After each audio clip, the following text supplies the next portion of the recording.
Lorsque vient le temps de grimper, laquelle de ces deux positions dites en danseuse ou bien assise est la plus efficace? Pas si simple, ce n'est ni tout blanc ou tout noir. Comme la réponse comprend plusieurs volets, il convient d'en discuter. Quel est votre niveau d'expérience en sport cycliste? Plus votre rendement mécanique est élevé, plus la part de l'énergie déployée par votre corps pour faire avancer votre vélo est importante. Chez un cycliste expérimenté ou de niveau professionnel, le rendement énergétique peut varier entre 20 et 23 %, ce qui signifie que le quart de l'énergie dépensée sert vraiment à avancer. L'autre portion énergétique se perd en thermogénèse et en friction mécanique.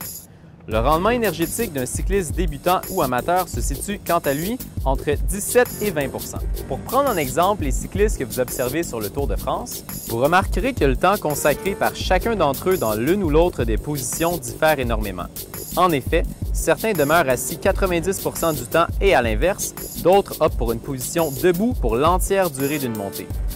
Dans les 150 à 200 derniers mètres, lors d'un sprint en montée, la position debout est préférée de par le fait qu'elle permet de générer un pic de puissance plus élevé d'environ 15 à 20 %.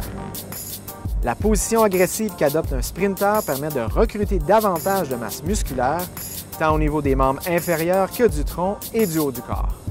Au vu de ce qui vient d'être dit, on comprend que le niveau de forme physique, les préférences ainsi que l'expérience jouent tous un rôle primordial lorsque vient le temps de choisir entre les positions en danseuse ou bien assise. Le mot d'ordre ici serait de bien se connaître en tant que cycliste. Ainsi, serez-vous en mesure de savoir où et quand il est plus optimal d'utiliser une position assise ou debout.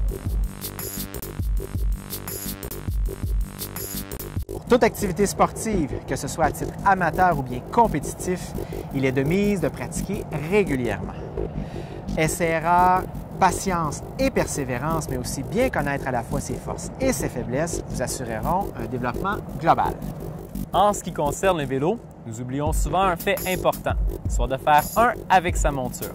Ainsi, serez-vous en mesure de développer le maximum de vos capacités physiques.